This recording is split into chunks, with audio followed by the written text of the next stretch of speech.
സാഭിമാനം സാഹിത്യനഗരം.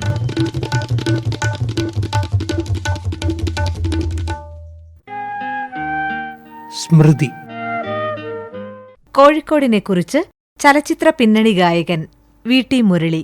കോഴിക്കോട് നഗരം വളരെ ചരിത്രമുള്ളൊരു നഗരമാണെന്ന് നമുക്ക് എല്ലാവർക്കും അറിയാം. വ്യാപാരമായാലും സംസ്കാരമായാലും രാഷ്ട്രീയമായാലും ഒക്കെ അതിന് വലിയൊരു ചരിത്രപരമായ പ്രാധാന്യമുണ്ട്. ഒരു ക്രിയേഷൻ നടന്നൊരു നഗരം കൂടിയാണ്. ബാബുരാജായാലും രാഘവ മാഷായാലും ഇവരുടെയൊക്കെ ഒരു ക്രിയേറ്റിവിറ്റിക്ക് ഇടം ഉണ്ടായിരുന്ന ഒരു സ്ഥലമാണ് കോഴിക്കോട് എന്നുള്ളൊരു സത്യമാണ്. മറ്റൊരു പ്രത്യേകത കോഴിക്കോടിനുള്ളത് പറഞ്ഞാൽ കോഴിക്കോട് നഗരം എല്ലാവരെയും സ്വീകരിച്ചൊരു സ്ഥലമാണ്. ഇപ്പൊ എസ് കെ പൊറ്റക്കാട് അല്ലെങ്കിൽ പി വത്സല തുടങ്ങിയ കുറച്ച് പേരാണ് പിന്നെ കോഴിക്കോട് നഗരത്തിൽ തന്നെയുള്ള ആളുകൾ. പക്ഷെ എം ടി വാസുദേവൻ ഉൾപ്പെടെ ഇന്നത്തെ പുതിയ ജനറേഷനിൽപ്പെട്ട എഴുത്തുകാർ വരെയുള്ള ഒരുപാട് പേര് ഒന്നും കോഴിക്കോട് നഗരത്തിന്റെ ഉള്ള കോഴിക്കോട് ജില്ലക്കാരുണ്ട്. ഇപ്പൊ യു എ ഖാദർ, തിക്കോടിയൻ എന്നൊക്കെ പറയുന്ന പയ്യോളിക്കാരാണ്. രാഘവ മാഷ് തലശ്ശേരിക്കാരനാണ്. അപ്പൊ ഇങ്ങനെ അന്നത്തെ കാലഘട്ടത്തിലുള്ള ആളുകൾ നനങ്കക്കാടായാലും അക്കീത്തമായാലും കോഴിക്കോട് ആകാശവാണിയെ ചുറ്റിപ്പറ്റിയുള്ള ചിന്തകളിലേക്ക് പോകുമ്പോൾ നമുക്ക് ഒരുപാട് എഴുത്തുകാർ അവിടെയുണ്ട്. കോഴിക്കോടാണ് അവരുടെ വ്യക്തിത്വത്തിന്റെ ഏറ്റവും വലിയ വികാസം ഉണ്ടായിട്ടുള്ളത്, പൂർണ്ണതയിലേക്ക് അവർ എത്തിയിട്ടുള്ളതെങ്കിലും എല്ലാ ആളുകളെയും തന്നിലേക്ക് സ്വീകരിക്കാനുള്ള ഒരു വലിയ ഒരു ഇടം അവരെ കോഴിക്കോട് നഗരത്തിനുണ്ടായിരുന്നു. അതൊരു വലിയ പ്രധാനപ്പെട്ട സംഗതിയായിട്ട് എനിക്ക് തോന്നുന്നു. ഞാൻ വടകരക്കാരനാണ്. ഞാൻ കോഴിക്കോട് നഗരവുമായി നിരന്തരം ബന്ധപ്പെടാറുണ്ടെങ്കിലും കോഴിക്കോട് നഗരത്തിലല്ല എൻ്റെ വേരുകൾ ഉണ്ടായിരുന്നത്, അത് വടകര തന്നെയാണ്. കോഴിക്കോട് ജില്ലയെ മൊത്തം നോക്കിക്കഴിഞ്ഞാൽ കേരളത്തിന്റെ ഒരു സാംസ്കാരിക രംഗത്തിന്റെ വലിയൊരു പരിച്ഛേദം നമുക്ക് കോഴിക്കോട് ജില്ല കൂടി കാണാൻ സാധിക്കും. കോഴിക്കോട് നഗരം എന്ന വാക്ക് മാത്രമല്ല ഞാൻ പറയുന്നത്.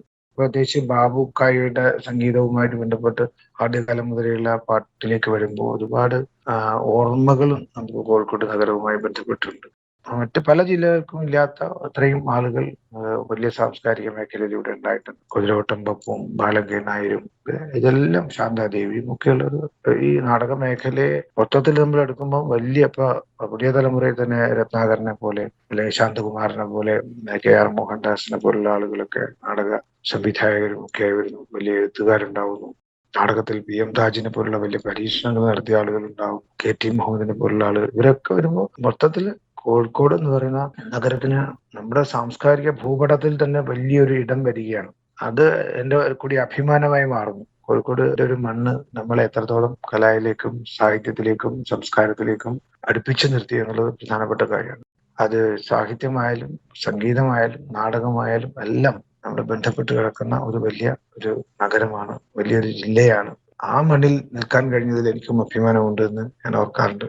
ഒരു പാട്ടുകാരൻ എന്നുള്ളതൊക്കെ എനിക്ക് കോഴിക്കോട് നഗരം നൽകിയ നല്ല അനുഭവങ്ങളുണ്ട്.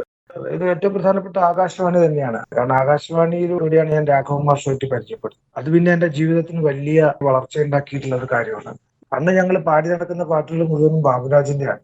അന്ന് ഫീമെയിൽ വേഴ്സിലൊക്കെ കുട്ടിക്കാലത്ത് പാടുന്ന കാലത്ത് താമരക്കുമ്പിളല്ലോ മമഹൃദയം തുടങ്ങിയ പാട്ടുകളൊക്കെ പാടി നടക്കുന്ന ഒരു കാലം ഉണ്ടായിരുന്നു. ആ കാലഘട്ടത്തിൽ തന്നെ ബാബുരാജ് ഒരു വലിയ ഒരു ലെജൻഡായിട്ട് നമ്മുടെ മനസ്സിലുണ്ട്. ഞാൻ ഒരിക്കൽ മാത്രമേ അദ്ദേഹത്തെ കണ്ടിട്ടുള്ളൂ, അത് ആകാശവാണിയിൽ വെച്ചിട്ടാണ്. അത് മാത്രമല്ല അദ്ദേഹത്തിന്റെ ഒരു പാട്ട് എനിക്ക് ആകാശവാണിയിൽ പാടാൻ സാധിച്ചു എന്നതും വലിയ അഭിമാനകരമായിട്ടുള്ള കാര്യം. അതുപോലെ BA ചിദംബരനാഥ്, വലിയ വലിയ സംഗീത സംവിധായകരെയും വലിയ എഴുത്തുകാരെയും ഒക്കെ കാണാൻ കഴിഞ്ഞത് ആകാശവാണിയിൽ വെച്ചിട്ടാണ്. കോഴിക്കോടിനെ കണക്ട് ചെയ്യുന്ന വേറൊരു കാര്യമാണ് കോഴിക്കോടിന്റെ വടക്കേറ്റത്തുള്ള ഞങ്ങളെ സംബന്ധിച്ചിടത്തോളം കോഴിക്കോട് മെഡിക്കൽ കോളേജ് എന്ന് പറയുന്നത്. അതുവരെ നമ്മൾ മദ്രാസിലൊക്കെ പോയിട്ടാണ് മെഡിക്കൽ സയൻസിന് പോയിരുന്നത്. കോഴിക്കോട് മെഡിക്കൽ കോളേജ് ഉണ്ടാകുന്നു, അതിന്റെ സൗകര്യങ്ങൾ ലഭിക്കുന്നു. അങ്ങനെയാണ് ഞങ്ങൾ വടകരക്കാരൊക്കെ കോഴിക്കോട് നഗരവുമായി ബന്ധപ്പെട്ടിട്ടുള്ളത്.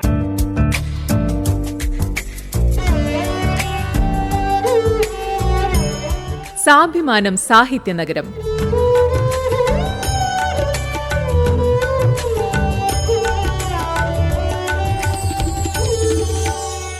സാഭിമാനം സാഹിത്യനഗരം ഇനി വെള്ളിയാഴ്ച രാവിലെ 7:10.